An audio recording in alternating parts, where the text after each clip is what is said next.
Hello ladies and gentlemen, Dave Dobbs here. It's the 11th of June 2021 and the shot that I've got you here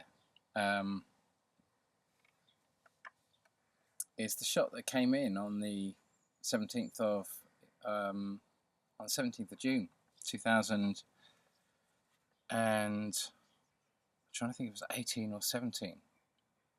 The 17th of June 2018, and we'd had May the 4th. We'd had a big volcanic eruption. Do you remember in Kilauea, the big island in Hawaii, on May the 4th? And this shot came in, and this was, I hadn't predicted this at all. It wasn't in.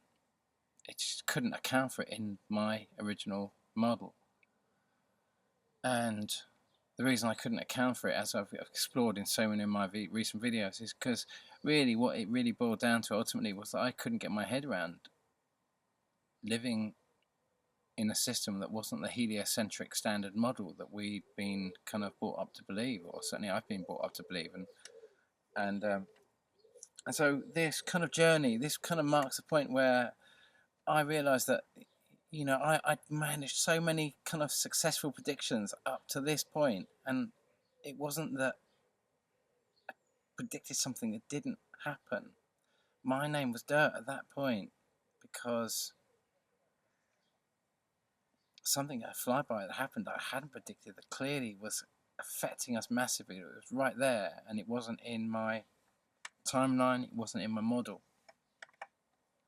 And it wasn't until, you know, we got to the same year, we got to September, and I said, you know, regardless of the model, you know, that what makes my models are the kind of like the astronomical patterns and the sightings. And we got to September, and September was in my model, and I'd said, we cannot tell me we're not going to get oceanic anomalies, which is when we see the man bareback riding his house in a liquefaction earthquake.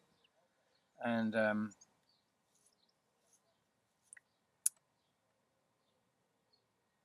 you know, it was, I think the actual, a very similar thing happened to, remember the 21st of, would have been 21st of May, and I'd got a big prediction, and I'm sure that was the day when the big volcano in Africa went off, and in the Congo, that kind of like, and remember, that's a very interesting time when the last, my last kind of bigger prediction, which was, I think, I'm saying that, and let me just go to the exact dates of that. That was the, what have we got there? May. We've got May there actually anyway, so we've got the 21st.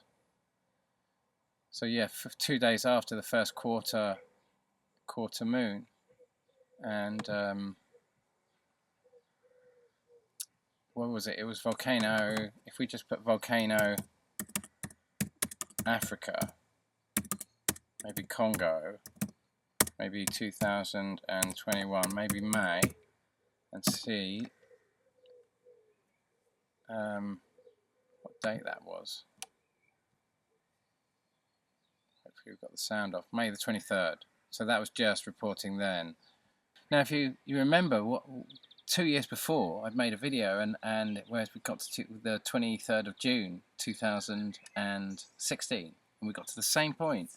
And do you remember, it flooded? Glastonbury had the worst. Glastonbury Festival had unbelievable floods. It was the Brexit Day vote. I had no idea that I'd made a prediction on the Brexit Day vote.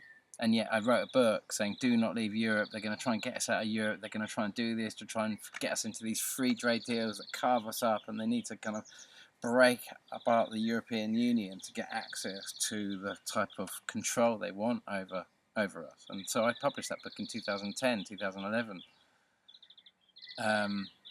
As certainly as a serialized it in 2010, 2011, and then published it as a whole book. You know, Laughing Gas as a whole book in 2012 on the summer solstice. You know, all about this whole Europe thing and this bigger journey that's happening, this bigger thing that's happening to humanity as, you know, as we come to this massive wall. I was only told it was the wall. I had no idea it was about Planet X, but I was told through my process that we approach a wall, and that nothing gets past this wall that is of war. And I was also told that this process does not support any form of duality, that Earth will be plunged back into absolute singularity through this process, as in it pulls away all the interference, and as I talked about in my last video, only that which is attached to the soul, as in only that which is held here by the life forms that exist on this planet, is only their fingers, their heart contact that can hold onto it. It's not the other way around. When the human dies, so that bond is broken. But in this situation, humanity is being duped into holding on to another, its attachment more than its highest aspect. And that this is the process that we're going through here, and it's all done through kind of parables and stories to pull you one way or the other way, and to get you to go into stories which are actually really, really painful for this earth, and to also cling to stories which force you to not know your place in where you are, to dupe you into a story, because you have the right to tune into any aspect of your universe. Humanity has these gifts. That's why humanity is the most sacred technology on the table. Humanity is access to a higher realm. It's access to a higher dimension. You think about all this wonderful technology that you might kind of conceive that might be being used one form or another by governments and kind of different kind of intel agencies and that sort of stuff.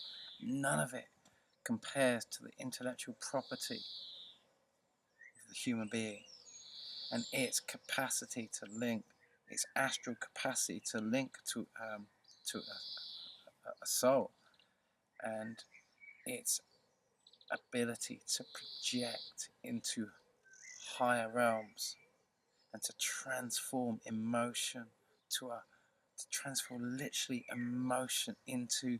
Do you imagine all of these things that you're experiencing here on an emotional level? Well, imagine manufacturing. Imagine the architecture that could be done where everything is actually made of emotion, of beauty, of love. I know that seems so far-fetched and so fantastic, but I'm in a fantastic space at the moment. A lovely man got in contact. A lovely man got in contact with me. I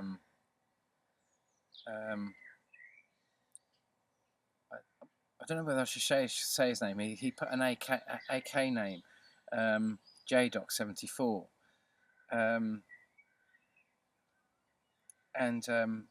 he made a donation. It just came through my PayPal. He must have clicked one of the PayPal links or something like that. But can I just? I mean, he's written me a lovely letter as well. I wrote him to say thank you, but he just wrote me a lovely letter, and I received that money. I became aware of that money going into my account just before the eclipse occurred, and it took me out of it lifted me up, and I found myself, because I struggle with this as well, and there's been a few comments about there's been a lovely message come through from that, and there'd been a few other comments where there'd been a lot of kind of I felt like I'd been causing people pain and anguish, and there was a lot of blame. There was not a lot, but there was a bit of blame kind of being pushed in my kind of subtle direction because of my opinions that I'm pushing out here, and I've struggled with this. I've been incorrect with this aspect before, and so, this, what are our governments going to do as we get closer to this next flyby? Let's just go to the latest model. Let's just flick through here, and so we've got 2019 here. I'm just going to put that over here. I understand it's a really complicated thing to get your head around, because we're dealing with such a complex astronomical model. But let me just, for those who might be new to this, who haven't ever seen my channel before or anything else like that, if we go from 2000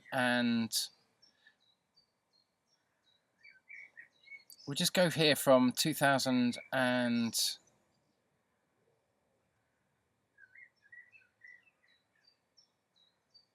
when should we go? Let's go for, can you see Hydra over here? That's 2019, is it the 8th of the 1st, or have I got that wrong? Yeah. So it's because I sometimes get so confused. I normally just put my date formats, obviously, in the European sort of format, but sometimes I just have to double check, because sometimes I do get a bit confused. Not very rarely, but anyway. See Hydra we've got over here. We've got the Earth coming round here, and we've got Hydra coming down. Just watch that for a shake, and you see it's going to come round here, and it's going to cross over here. And that was the shot that I'm of a mind that, what was it? It was Nick Thomas put up on the 9th of July last year, and you see that you'll see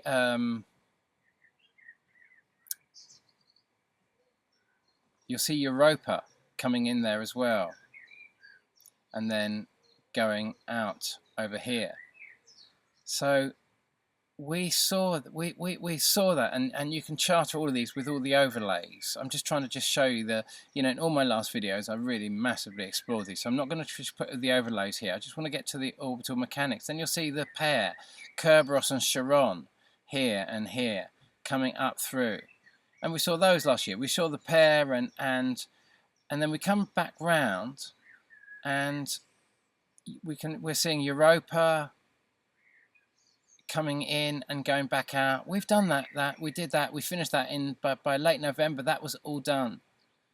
And then we've had Hydra coming in, and we've had Kerberos and Charon, and we've witnessed all these. I've shown you, like I say, we've third phase of the moon in I think February, March.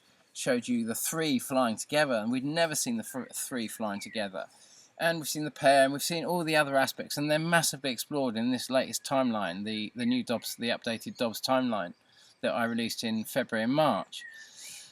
But I just want to, in May we saw Charon. I call them these names.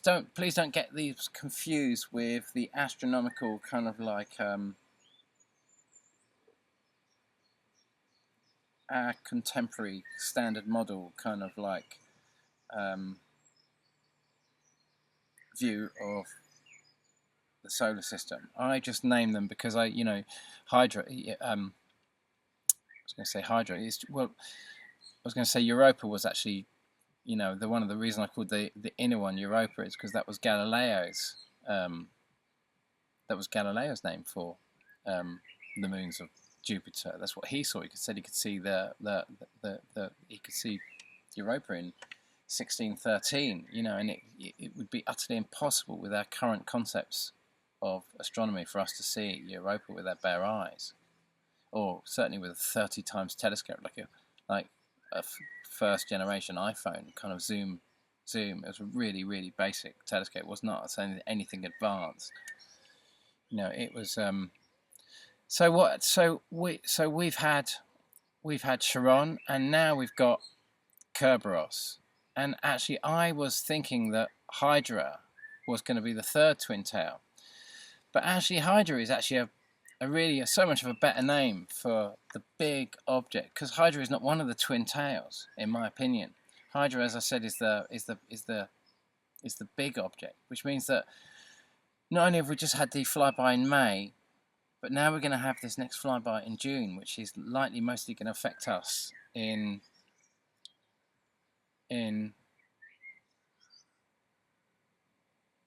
I'd imagine the biggest effects if we'd have to come back to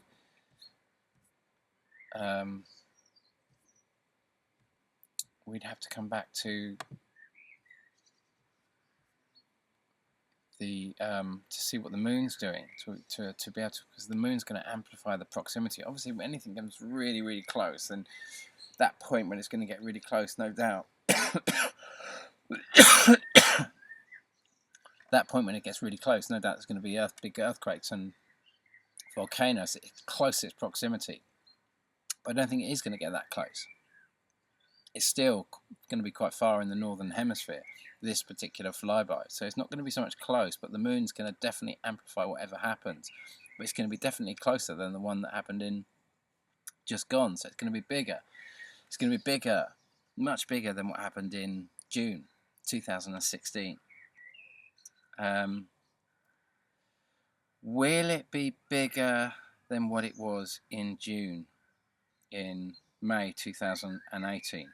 Well, that's what I'm of mind with the Icelandic volcano. So that's already happening. That's already started in the same fashion. You know, it's like I say, in if we think about May 2008, the 12th of May, 2 days after the first quarter moon, and we had the Sichuan earthquake, a massive earthquake that devastated much of China. Many buildings fell down, and as I often say, this was the precursor, in my opinion, for the financial crashes. You know, what our governments are going to think is going to happen here.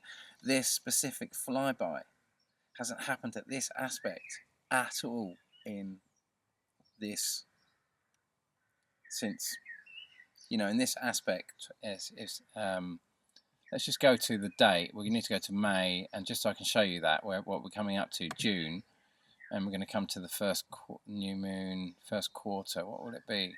So June the 18th, which I love that, June the 18th, because that was the day of the big protest. For me, it was one of the first wasn't the first reclaim the streets kind of, it was kind of like it was a massive demo that changed my life. So June the 18th was a powerful day.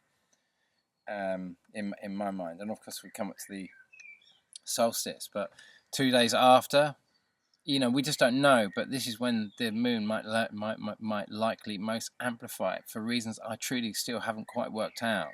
And we just had a solar eclipse yesterday, but notice it was an annular eclipse, so the moon was further away from the earth, closer to the sun, and that's quite telling that something's potentially pulling it further away, which why it was an annular and it wasn't a total solar eclipse. You know, it's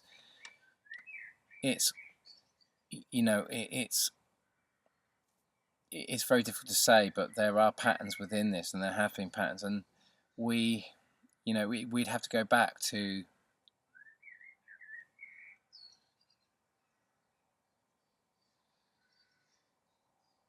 the 1930s, 40s before we start seeing the type of earthquakes we're about to start really seeing in the June, July, August period. Because since then it's been kind of like, in 2008, that was the June point, but then it went up and it went up. Well, let me just show you in a model. You know, let me just take that back to 2008, and we see Hydra coming through there. Now, you can imagine in January, February, March, April, May, June. In June, even though the Earth is over here, it's still very close to us, but it was coming from under the sun, going up to the Pluto system that was still up here, heading down to cross. Remember, the sun is moving around planet X, and this Pluto system is also moving around planet X, but this is on a raised, it's above the ecliptic plane of where our sun is really going around, but it's down crossing, and we know it crossed because of the epic shot on a webcam on the 14th of October 2016, and that's not in this model. That specific shot's not in this model. When we explore it every time, in actual fact, it's a thumbnail of the last video. But you can imagine from that point, everything was heading up from that point. It wasn't heading out. Now it's just above us, heading out. So we get this June, July, August period. We get a whole new range of seismic and volcanic activity on a whole new level, because all of these objects are all going to be sinking very close to us. So admittedly, this object that's going to come over us, not to say it's going to come over us exactly on the 18th, but astronomically it's going to affect us most on the 18th to the 20th, 21st. I don't know, you know, just based on the patterns, and then we're going to come to July, and we're gonna no doubt go through the same type of astronomics, but what's going to happen with money? What's going to happen? You know, there's going to be fear about this. There's going to be anxiousness about this. We've had Brexit votes on this day before. You know, this is how big.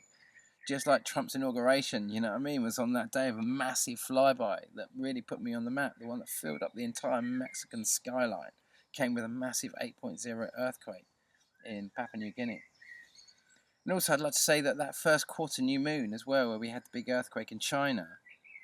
Just recently, the one I said, oh my goodness, you're going to get, it's going to, you know, we're 2 days after the first quarter moon, we're going to get a big earthquake. There's reports coming in now suggesting that the earthquake was actually much bigger in China. That happened was exactly the same sequence earthquake as what had happened in 2004. Except that it's further above where it was in 2004 now.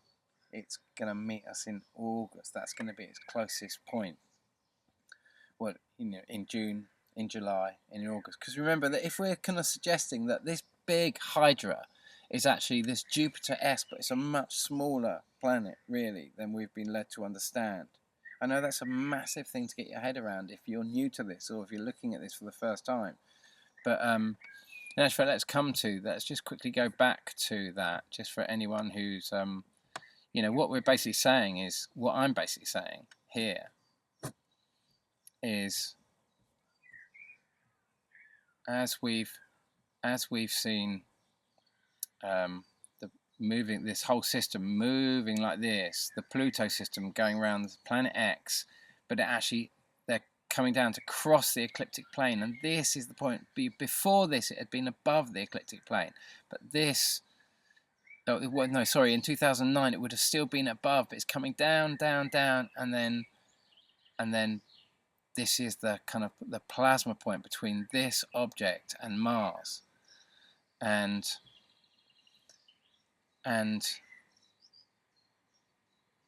you can imagine in 2008 this object had not carried on round there.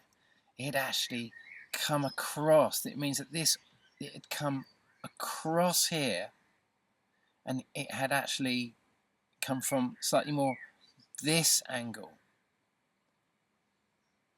and it had crossed in, come round our sun, and to go back round, and it had come up to go back to the system in 2008. It wasn't coming past us. That's why we got the classic shot from you know, Nick Thomas, who's showing some epic shots at the moment. And I'll briefly hopefully I'll get a chance to just come over to his shots before people turn up, but because I've got friends going to come back and kids coming back and blah, blah, blah, blah, blah. But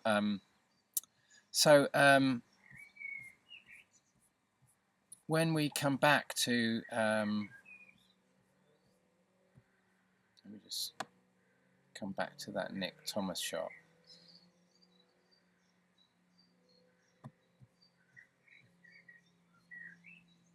Yeah, when we come back to that Nick Thomas shot of 2020, which he posted on the 19th of July 2020. Remember, that's when loads of new volcanoes discovered on Venus, big volcano going off on Mars. They say, oh, it's not a volcano. Look at where Mars was. Mars had just come through this period, this area here, and we're seeing all of this big activity going across, and Mars volcano goes off, as well as Venus volcanoes going off this is like they would have gone off on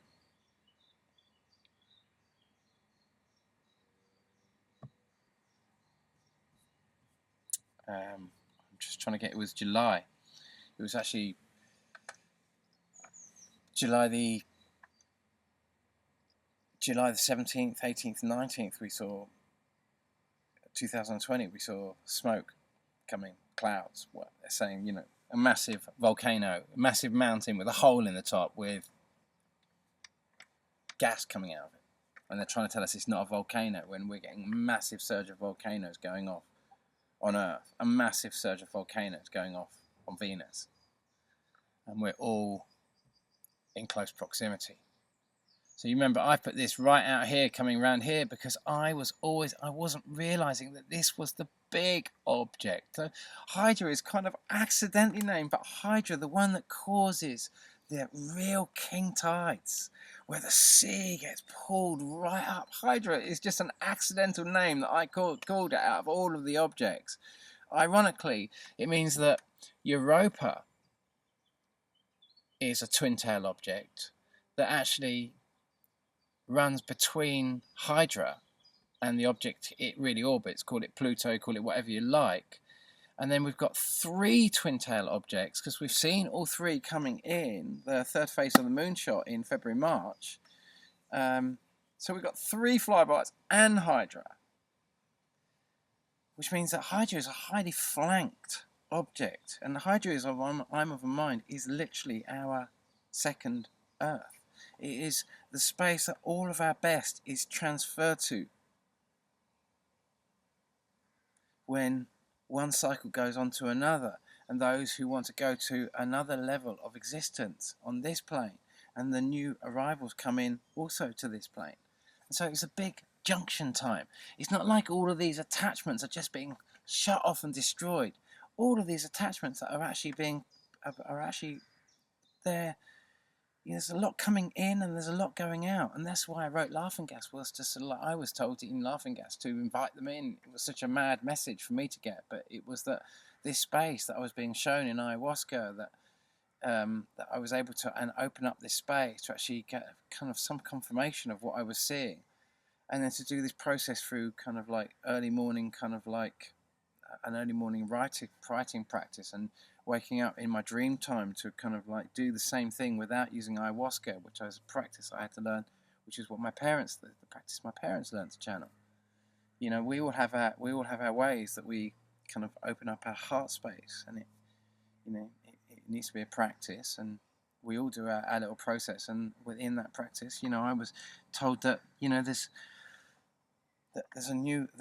we have an invitation to a higher space, and this is not what's going to happen in June. All that's happening here is you're just becoming very, very aware that there's something very, very big going on, very, very, very big going on, and they're going to try and put a much bigger story over the top of that. They're going to try and take you into all the lowest vibrations.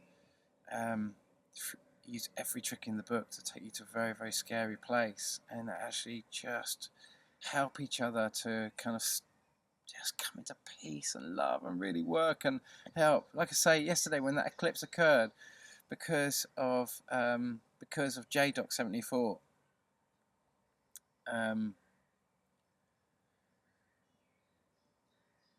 he lifted my vibration. He made me feel valid in what I'm doing. And that really lifted me to a really powerful place at a really powerful time, so I could be in tune at this magical time, because this is a magical presence that we're close to. It's massive expansion. It burns through any bullshit. We're starting to really see through the movements of this thing. We're starting to see that this didn't just happen in 262. There's been other times where we've seen, I'm of a mind, where the ocean would have come up, just like we've seen here in 1606, where the ocean, it took 10 days for the water to come in and 10 days to go out. And you can imagine, it's not like a tidal wave. It doesn't destroy buildings or anything else. It does obviously destroy buildings, but it's not like a tidal wave though. It's just a massive rising up of the water and a massive dropping down, and that, as we start getting closer and closer to the bigger object, it's coming in much tighter to our sun than I thought, and I'm of a mind it's gonna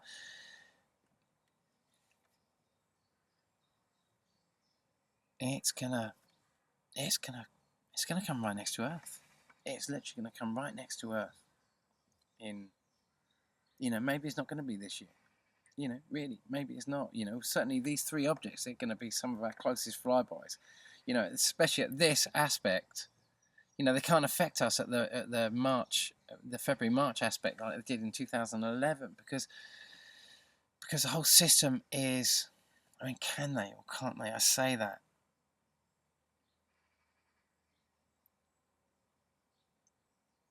I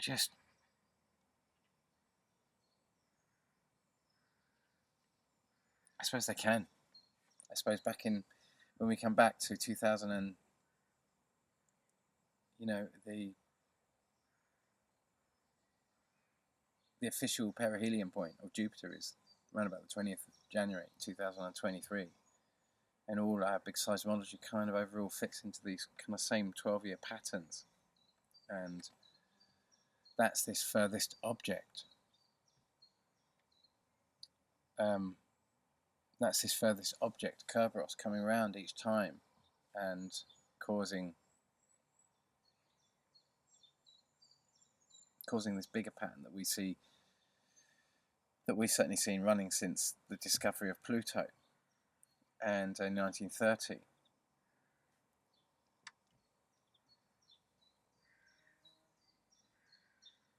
But what we're about to see here is, so it could affect us. It could affect us in, that would be, if you go back from the perihelion point of 2023 to exactly the exact 11.89 years, you come almost exactly to the 11th of March 2011 when Fukushima went bang. And so we have got a flyby then. We have got a flyby by then. But like I say, it will be under us. The whole system will be under us then, and it should be coming in under to cross out, and then to and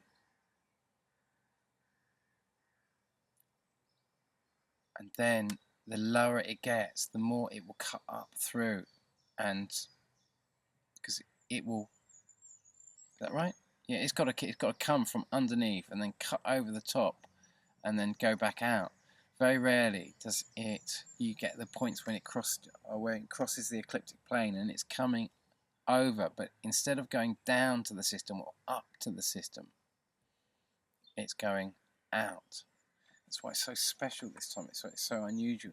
How many more of that can we get? It's difficult to say, but in terms of the timings, this object, Hydra, whatever you want to call it, Jupiter, Nibiru, the Blue Kachina, Herculobis, Tiamat. Just say Tiamat there because, and actually, rather than thinking of Zakai Searching, I'm thinking of Hush Puppy there, because Hush Puppy, there's a shot that just came in. I don't know, you must have seen this shot that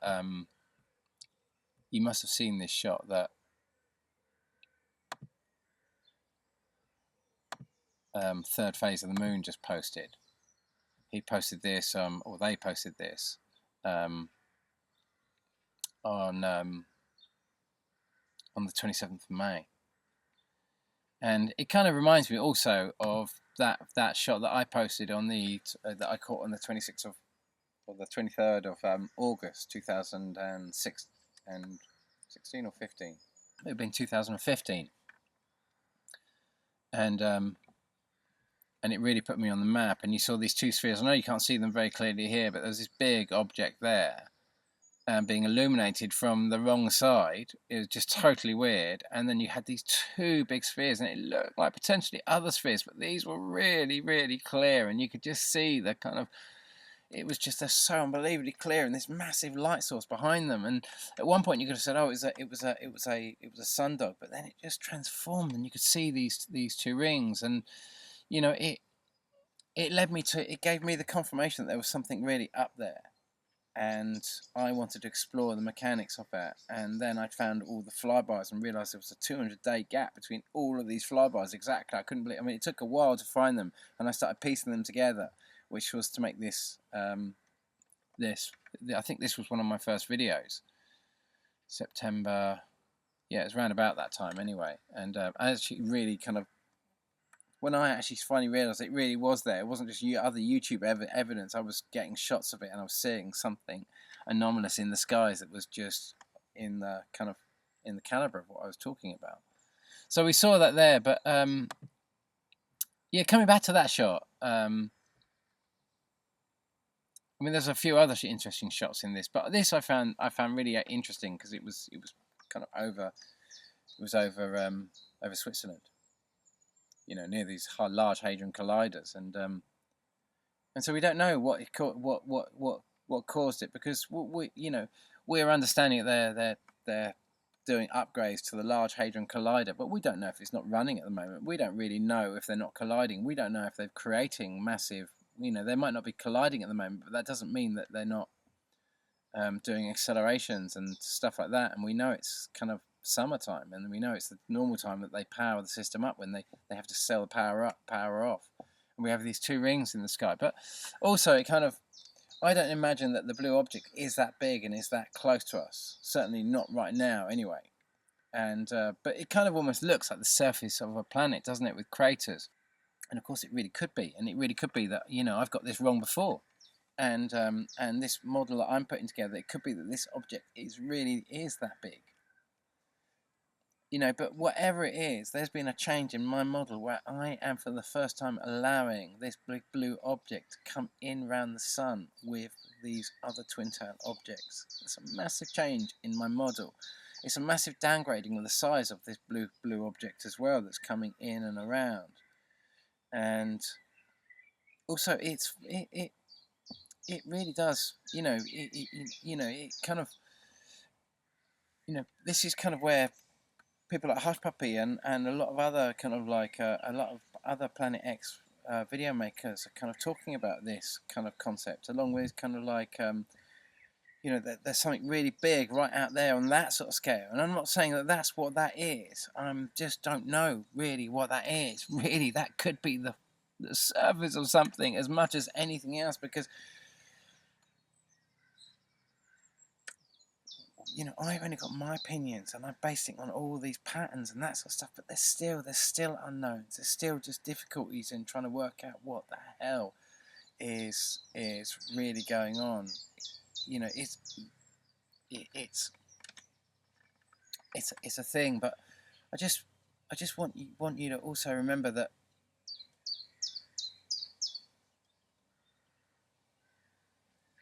I haven't got the answers. I'm just trying to get a window on it, and I really don't know what's happening. But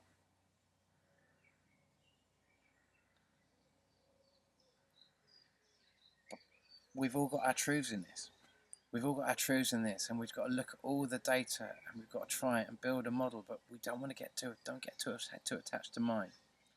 Don't get too attached to Hush Puppies. Don't get too attached to anyone. Navigate your own self. Try and see the bigger patterns. I'm just trying to show this. I'm not right. I'm not wrong. It's just Planet X isn't. It's an observation. It's all an observation, and I was trying to make sense of these patterns. So just big respect and love out there. Don't get angry with anyone because of their opinions. Let everyone have their own opinions and work through in their slow ways as they do. Understand that every 84 years we kind of invent a dwarf planet, a big blue dwarf planet.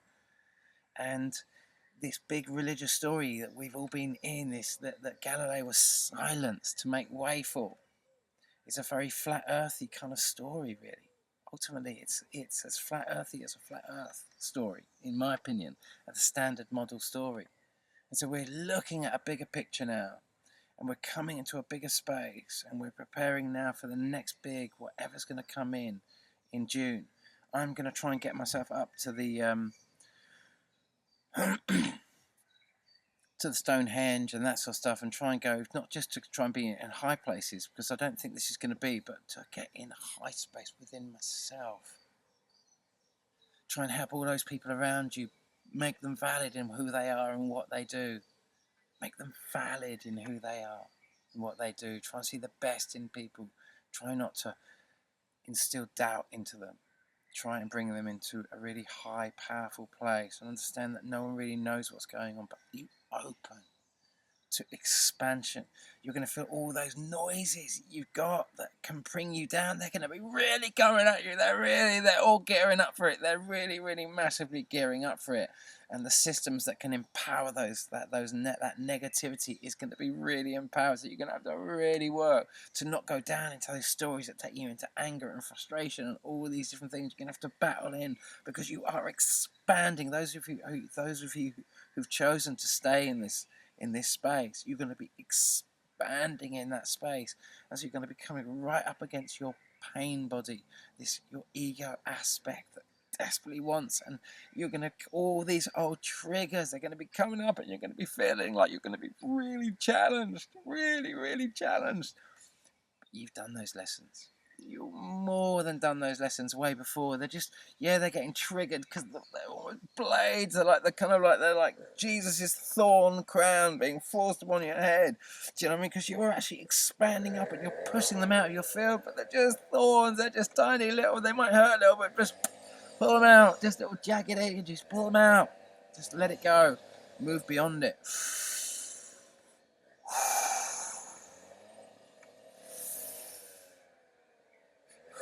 Expand into a bigger space. Expand into the biggest space beyond any fear. You've got all the resources that you need to do this. You've got all the people you need behind you to do this. And those people that aren't behind you, just move beyond their field. Try and do all the things you know you need to do to get through this. Try and be sensible. Try and be logical. You know, it's going to take the next level here. You know, this is the second Flyby coming in. It's a really exciting time. Just try to see it as an exciting, powerful time. And you know, it's we're gonna really see the bigger part of whatever this is now. You know, we're all seeing the different aspects of it, and you know, I truly don't know. Like I say, it's all just based on sightings and visions that I've had and everything else of that, and I just see, you know, a really, really small part of it. Okay, so a gear change, a very, very quick gear change, and it's a bit of a controversial subject, but it's got me so excited. It's got me so excited, and because I've been looking at it from a completely new perspective, and I just want to say that I've been really starting to look at the mud flood ideas and theories, and if you are interested in that arena, in that area, in that subject, I'd really like to expand that a little bit. And there's a few really great speakers out there that a lot of people have been sending me some of their videos, and I don't want to make too much. I don't want to give too many people credit that are just too new into this. Until I've done a little bit of more research on some of the main speakers on the subject, before I dive in. But I am certainly getting a window on it, and my lovely friend Helen Walsh, who's a subscriber as well, that I met as a subscriber and has been another amazing help, and big gratitude to you, Helen. She's really big on it. She's been giving me loads and loads of information and that sort of stuff, and telling me all the main speakers on it and that sort of stuff. So we are getting there. We are burning it down. But oh my god, Carrington event, Hydra. We're starting to see a potential of another story here. You know, the world was I couldn't believe it at the time that the Carrington event was the world was covered in all these big electrical things, all the massive event that caused. I don't know if you're starting to get. I mean, I don't know that much about that, about the kind of mud flood theories, but the idea of the mud flood theories, as I'm understanding it, is there has been an event where there was a massive mud flood all around the earth, and many of these buildings that we have seen that were built back in the day were built by very few people. It was like the pyramid stories. You know, they built the pyramids in 20 years with kind of like bronze chisels and kind of like a few thousand slaves. The whole thing is utterly ridiculous, and what's actually happening is much of the architecture that that that we were told were built by the forefathers seems to have some kind of predating history, and they seem to go a lot further down into the ground, and it's almost like there's been a bit of a kind of a remodeling of history at some point. Like, could it have happened in the days of sort of like could it have happened in kind of 1859? Could it have happened, could that event have been so much of a bigger event? Could it have been the event that happened here in 1606, 1607? We see absolute evidence of a massive of not a tsunami, like a king tide. Could it have been what happened in 1666 and the Fire of London and whatever happened there? Could that have been a contingency? What has happened? So I'm really interested in the story of the mud floods, and I would really strongly recommend that you really do some research before you kind of let your condemning mind go in there and annihilate it. And that's the biggest problem, because many of us are going to have to decide which aspect of ourselves we're going to be, whether we're going to be the controlling belief mechanisms. Remember the controllers that Zecharia Sitchin talked about in the 70s with the 12th planet, this idea that we were being controlled through the controllers, the ones that kind of instill us that enslave us to gather gold for their return, the Anunnaki.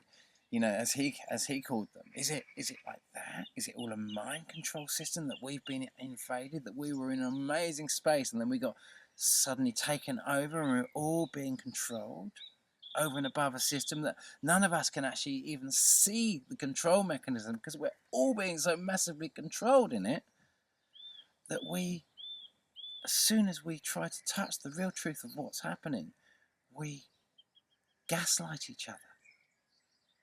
And we police it out that we can't actually, any of us, speak truth. That we've been concealing something ourselves. That we've been unwittingly policing ourselves out of a story. And this is the story that, when I wrote Laughing Gas and understanding my own journey, to understand my own ego and how I'm controlled and how I had to learn to go above my ego transmission, to write my book and to make my message and to get the information I needed. Because what's the point in giving me information if I have an aspect that I haven't disengaged that actually annihilates it as soon as it comes in? The belief is actually another agenda, another identity that's ruling over your mind and deciding what you can consider as truth and what you can't. But you're being policed by an aspect you don't even know about. This is what I'm of a mind is concluding with this. This is what he said. Like the first message I put when I was writing Laughing Gas, it was a conception in my idea, and I was going to go and present my big idea to the ayahuasca gods. And I said, I just want to understand what the fuck is going on. That was literally my question. I said, I've followed with all the greatest intentions to try and solve the problems of this earth, and I've just been dragged into a million more stories that are just absolute nonsense. And now I have no idea of what's going on. After years of being a political activist, an environmental kind of like campaigner, suddenly I realised it was all just bullshit. It was just all so flawed. What the hell was going on? And the answer I'm given is, put simply, your Earth will no longer support duality. Put simply, in a nutshell, that's what's going down. Complicate it as much as you like. Boil it down to the sweetest nectar. In a soundbite, that was the answer I got. Put simply, your Earth will no longer support duality. And then it abbreviated and added, when I was up in the mountains, it said basically it's time for ego to have a life of its own for a change. Not be the backseat driver. If it wants in, any human being that's willing to entertain the ego beyond this point gives itself to the ego. If you're going to bring that agenda into this world, and you know the consequences of bringing that agenda into this world, then you can take full responsibility of that agenda and you can become it. You can embody it wholly and completely. As I said, if you do not want me, you do not have to have me. You are it's all based on your choices. Everything that unfolds here right now is based on human choice. we choose how this goes down. And for Britain, I don't know if we can reverse the choices, because the repercussions of the choices we've made with Brexit have already started so much in motion that it will be very, very difficult for us to change that. But that does not mean it will not change. But no one knows how this will pan out. All you can guarantee is that every juncture in this, you will make choices, and I will make choices, and we together will make choices. And it's those choices that will decide how all of this unfolds. You know, all I can tell you is now, right now, is get to your highest aspiration, Hydra, the king tide maker, the one that can put all the oceans up to the northernmost aspect of the globe and then release them. Just like we saw happened in December, I think it was, where we saw a king tide on the neat moon and Venice went under the water. Didn't even get a mention. Just king tide, not even just a high tide, a king tide. And that was the object, obviously Hydra coming across, as I show you, and coming out the other side. Big stuff's going on, guys, really big stuff. And so, you know, let's have a bit of a pooling of ideas, because also, I'll tell you who just recently sent me a communication as well, was the Best Damn podcast. So sending a message out to him, because I love his videos, I love his intentions, I love he's going for it. He's an amazing man with amazing intentions, and he said we should get together, and I'd really like us to have a bit of a pooling of ideas of this mud flood, and I want to bring a video together about some of the big speakers in that and some of the nuggets that they've brought together, and to see how it links up with my model. And if you've got any other kind of aspects and if you've got any other type of aspects that you want to explore of the whole model, remember how far this model goes back.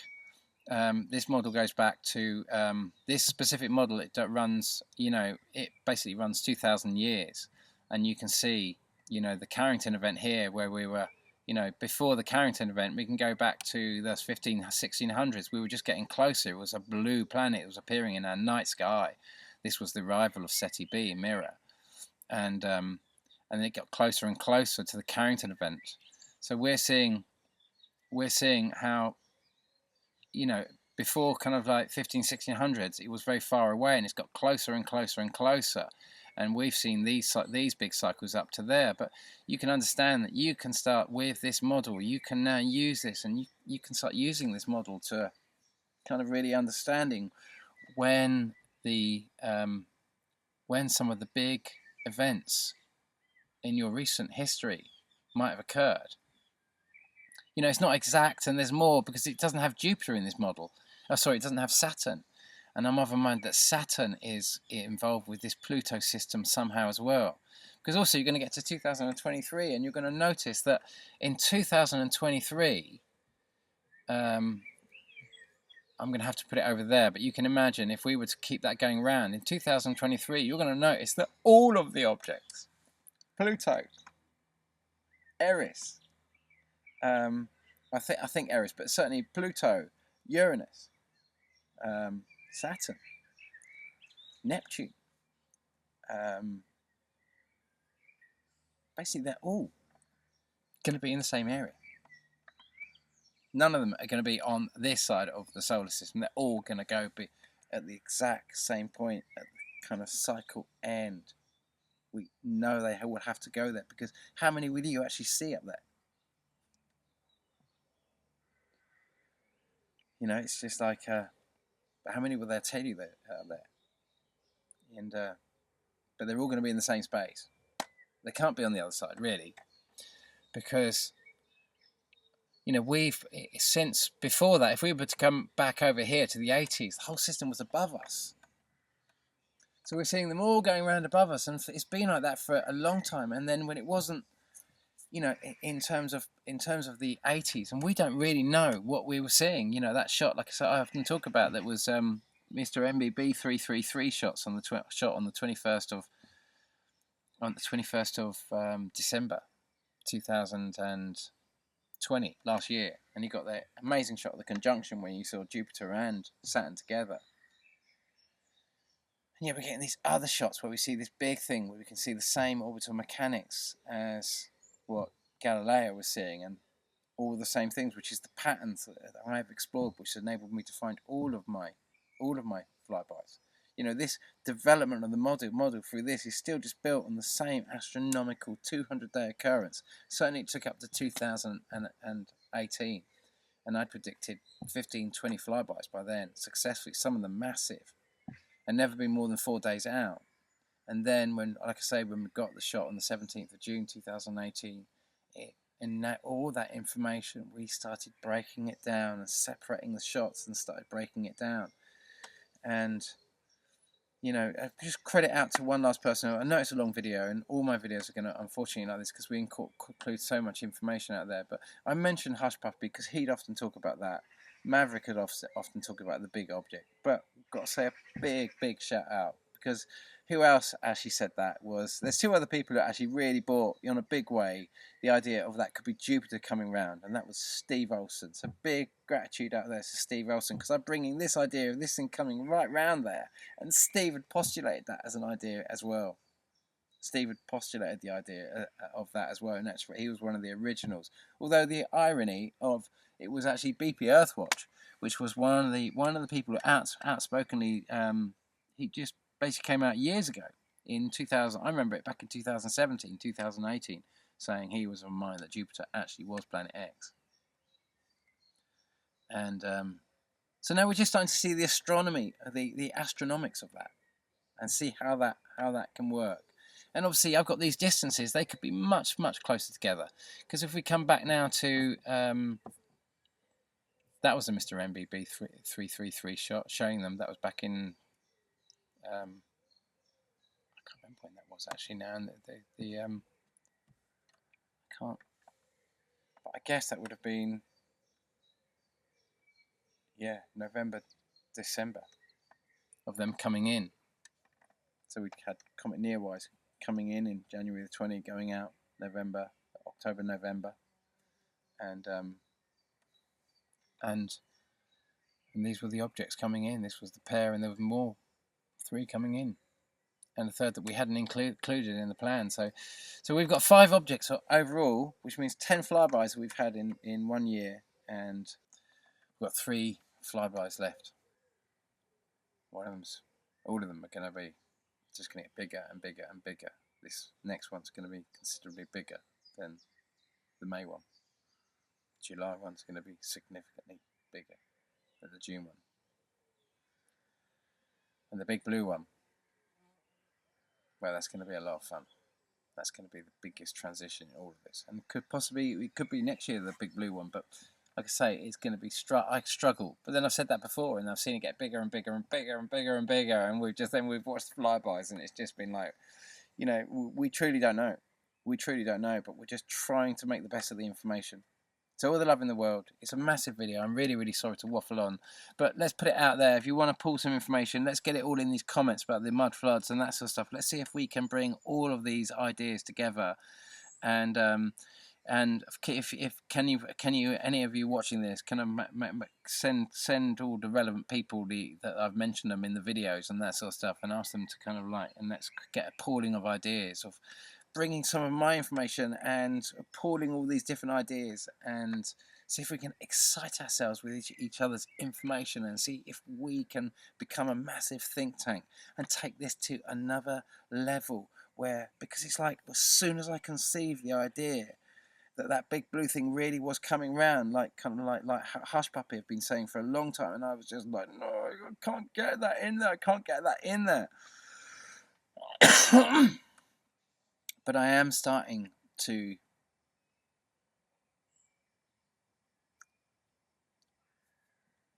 we're all bringing this story together. Let's take all the parts of this. Let's get excited. Let's big each other up. Let's take this to another level.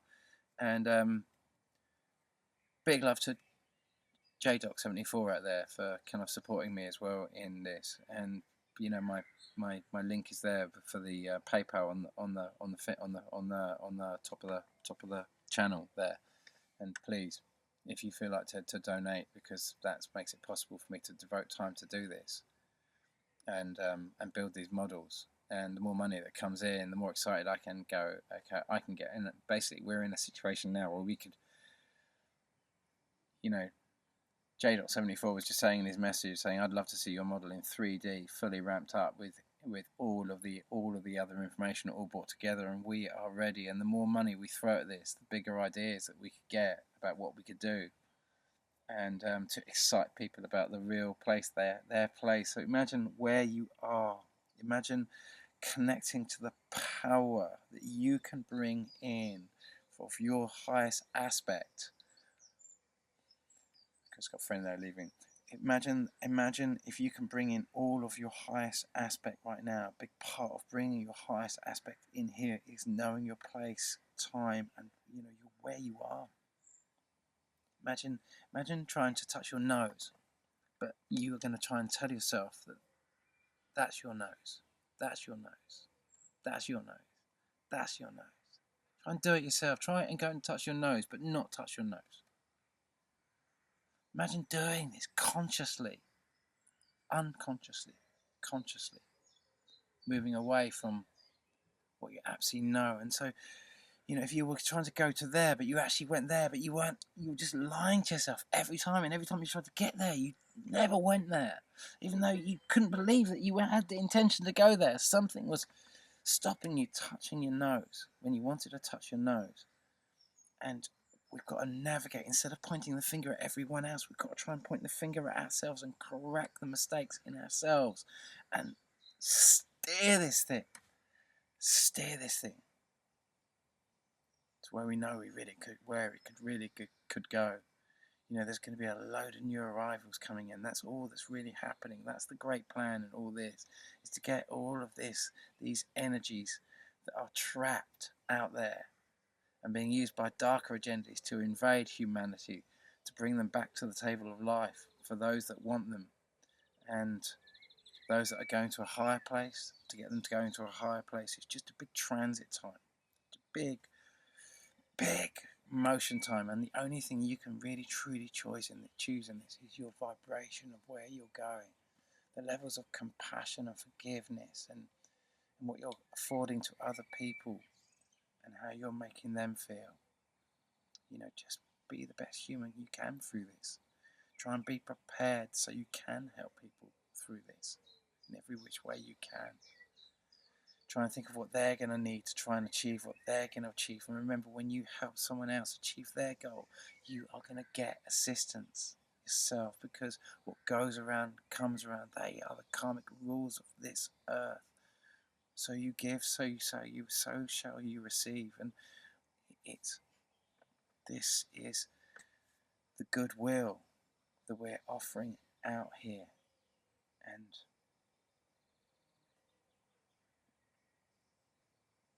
you know, buckle up, guys. Next phase, if you've been through any of the challenges that I've been through over the last kind of couple of weeks, emotional, trying to hold on, trying to find my own self-worth, trying to find my reasons for doing it, and that sort of stuff. And like I say, that the generosity of a couple of people, of Helen as well, and of JDocs74, you know what I mean? These people just coming forward and making me feel valid in what I'm doing. You know, because I know it's a big message. It scares me as well what's unfolding, but we've got to try and be strong through this. Just because we're looking at the real nature of the problem doesn't mean we're causing it. But if we're not willing to look at the real problems, we'll never find solutions. Big love. We can do this. So, big thanks out there, and all love in the world. Take care. Ciao.